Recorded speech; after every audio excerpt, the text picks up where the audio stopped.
तो आइए शुरू करते हैं आज की किताब को, जिसका नाम है duct tape marketing, the world's most practical small business marketing guide, जिसे लिखा है जॉन जेन्स ने।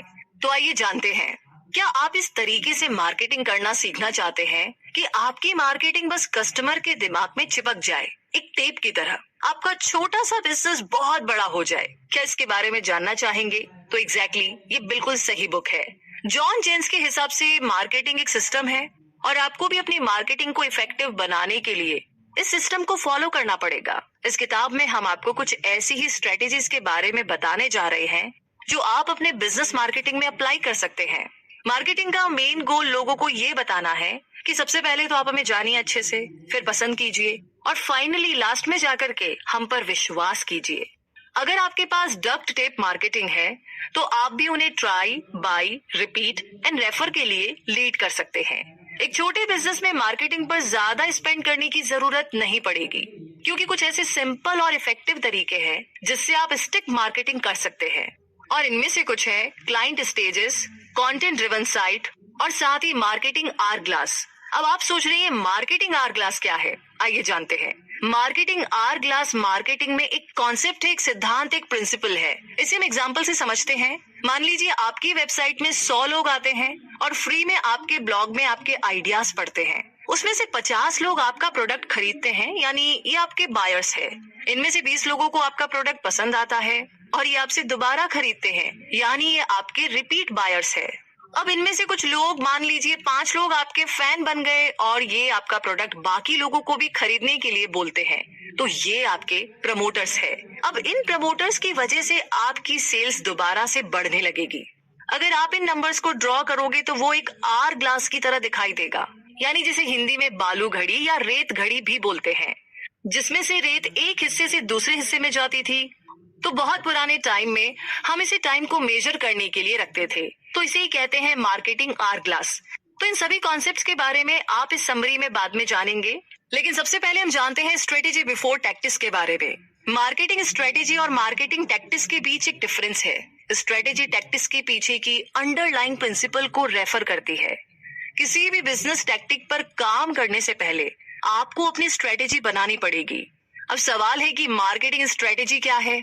तो ये सिर्फ एक सेट ऑफ गोल्स या लिस्ट ऑफ ऑब्जेक्टिव्स नहीं है। आप अपने गोल्स कैसे अचीव करने वाले हैं, ये आपकी स्ट्रेटेजी डिसाइड करती है।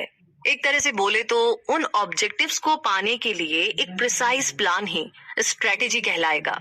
अगर आपका बिजनेस है तो मार्केट को डोमिनेट करना और अपने कस्टमर्स को सर्व करना ही आपका गोल होगा। आपकी मार्केटिंग स्ट्रेटेजी एक प्लान है कि आप कैसे अपने लिए सेट गोल्स अचीव करने वाले हैं। तो यहाँ हम आपको मार्केटिंग स्ट्रेटेजी के कुछ एग्जाम्पल देते हैं। अगर आपको मार्केट में एक लीड ब्रांड बनना है तो इसके लिए सबसे पहले आपको अपना एक स्पेसिफिक मार्केट चूज करना होगा। ये आपकी स्ट्रेटेजी है। किस तरह के कस्टमर्स आपको चाहिए और किस टाइप की वैल्यू आप उन्हें देना चाहते हैं, ये सब भी फिगर आउट कर ले। इसमें आपको बड़ा स्पेसिफिक होना पड़ेगा। अगर आप और ज्यादा नए कस्टमर्स बनाना चाहते हैं तो आपको रेफरल्स चाहिए। इसके लिए एक ऐसा सिस्टम सेटअप करें जहां आपके लॉयल कस्टमर्स ही आपके लिए मार्केटिंग करें। अपने ट्रस्टेड सोर्स से रेफरल्स पाना भी आपकी स्ट्रेटेजी का एक पार्ट होगा। इन स्ट्रेटेजी की मदद से आप अपना एग्जैक्ट टैक्टिस पा सकते हैं, लेकिन आप मार्केटिंग स्ट्रेटेजी कैसे डेवलप करेंगे, ये है सवाल। तो इसके लिए 3 स्टेप्स हैं जिन्हें आप फॉलो कर सकते हैं, जिसमें से पहला स्टेप है डिसाइड हु मैटर्स। जी हाँ, डिसाइड हु मैटर्स का मतलब है ये चीज पिन पॉइंट कर लेना कि एग्जैक्टली कौन आपके आइडियल कस्टमर होंगे। ये फर्स्ट स्टेप आपकी स्ट्रेटेजी पर फोकस करता है, और अगर आप अपने आइडियल कस्टमर्स के बारे में जानते हैं तो उन्हें अट्रैक्ट करने का और सर्व करने का बेटर रास्ता आपको मालूम होगा। सेकेंड स्टेप है बी डिफरेंट। आप अपने आइडियल कस्टमर को कैसे अपील करेंगे, कैसे उन्हें लुभाएंगे? इसके लिए आपको उन्हें अपनी यूनिक सर्विस, प्रोडक्ट या अप्रोच देनी होगी जो कि बाकी ब्रांड से डिफरेंट हो। तो सबसे पहले आपको वो चीज डिफाइन करनी होगी जो मार्केट में कस्टमर्स को फ्रस्ट्रेट करती है, और अगर आपके कॉम्पिटिटर्स भी सेम मिस्टेक कर रहे हैं तो आपको उनसे कुछ हटकर करना पड़ेगा। तीसरा स्टेप है जो मार्केटिंग स्ट्रेटेजी को डेवलप करेगा, वो है कनेक्ट द डॉट्स। ये बहुत जरूरी है कि इस स्टेज में आप कॉन्सेप्ट ऑफ आइडियल क्लाइंट और कोर डिफरेंस को कंबाइन करें। जैसे एग्जाम्पल के लिए डक्ट टेप मार्केटिंग के पीछे की स्ट्रेटेजी है to create a recognisable small business marketing brand by turning marketing for small businesses into a system and product. यहाँ पर आइडियल क्लाइंट है स्मॉल बिजनेस और कोर डिफरेंस है कि डक्ट टेप मार्केटिंग को एक सिस्टम की तरह देखता है। एक राइटर है जिनका नाम है सन त्सू। इन्होंने अपनी फेमस किताब आर्ट ऑफ वॉर में कहा था, हर आदमी ये देख सकता है कि किन टेक्निक्स का इस्तेमाल करके मैंने दुश्मन से जीत हासिल की, लेकिन किसी को भी ये नहीं पता चला कि मैंने ये टेक्निक्स बनाई कैसे। तो क्या आपके पास भी कोई मार्केटिंग स्ट्रेटेजी है? क्या इसमें 3 स्टेप्स इन्वॉल्व है? क्या ये आपके आइडियल क्लाइंट और कोर डिफरेंस को डिफाइन करती है? आपकी मार्केटिंग स्ट्रेटेजी आपका फाउंडेशन है, तो इसीलिए आप इसे इतना लाइटली मत लीजिए और इस बारे में सोचिए, प्लानिंग कीजिए। चलिए आगे बढ़ते हैं। आइडेंटिफाई योर आइडियल क्लाइंट, यानी कि अपने आइडियल क्लाइंट्स को पहचान ले। जब आप अपने क्लाइंट्स को प्रॉपर्ली टारगेट करेंगे तो फिर सिरफिरे और बेकार के क्लाइंट्स के साथ में आपको दिमाग खपाने की जरूरत नहीं पड़ेगी। स्मॉल बिजनेस ओनर्स को जॉन जेन्स यही बात समझाते हैं कि आप में वो एबिलिटी होनी चाहिए कि आप अपने क्लाइंट्स खुद चूज कर सके, क्योंकि यही लोग आपके प्रोडक्ट की वैल्यू को समझेंगे और यही लोग आपको सक्सेसफुल होता हुआ भी देखना चाहेंगे। सिर्फ कस्टमर्स की नीड्स ही नहीं बल्कि आपके बिजनेस की नीड्स भी सेटिस्फाई होनी चाहिए। ये आइडियल तभी होगा जब दोनों पार्टीज बिजनेस इंटरैक्शन से सेटिस्फाई होगी।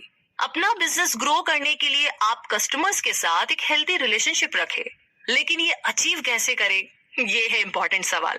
तो सबसे पहले तो अपने आइडियल कस्टमर को डिफाइन कर लीजिए, लेकिन इसका ये मतलब बिल्कुल भी नहीं है कि आप बाकी के कस्टमर्स को एकदम भगा दे, भूल जाए। आइडियल कस्टमर बना करके आप अपने बिजनेस को बनाए रखेंगे, आपका बिजनेस सरवाइव करता रहेगा। सोचिए, अगर कस्टमर्स आपको टाइम पर पैसा नहीं दे रहे या आपके प्रोडक्ट की वैल्यू पर सवाल उठा रहे हैं तो क्या होगा? सिंपल सी बात है कि ये आपके बिजनेस को अफेक्ट करेगा। इसीलिए ये बात माइंड में रख ले कि आपके कस्टमर्स इल मैनर्ड बिल्कुल ना हो, मतलब गलत तरीके से बिहेव ना करे। अब सवाल है कि आइडियल कस्टमर्स को ढूंढा कैसे जाए? कोई चिराग लेकर के ढूंढे? नहीं, आज के टाइम में ऐसा पॉसिबल नहीं है, लेकिन हाँ, आपके पास कुछ टूल्स है। इसके लिए हम आपको 5 स्टेप्स बताते हैं। पहला स्टेप है बी प्रॉफिटेबल फर्स्ट, यानी कि अपने कस्टमर्स की एक लिस्ट बना लीजिए और इसमें ये भी लिख लीजिए कि हर किसी से आपको कितना प्रॉफिट मिल रहा है और उन्हें किस टाइप का ट्रांजिशन चाहिए। फिर उन्हें मोस्ट प्रॉफिटेबल से लिस्ट प्रॉफिटेबल की रैंक में रखे। जो लिस्ट प्रॉफिटेबल है उनसे अगर छुटकारा मिल जाए तो भी आपके बिजनेस को कोई नुकसान नहीं।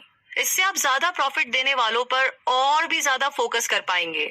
इसके बाद सेकंड स्टेप है एड्स रेफरल्स। जी हाँ, आपके प्रॉफिटेबल क्लाइंट्स के लिस्ट में ऐसे कौन है जो अपने दोस्तों या फैमिली को आपका रेफरेंस देते हैं और जो बाकी दूसरे लोगों को भी आपका रेफरेंस देते हैं।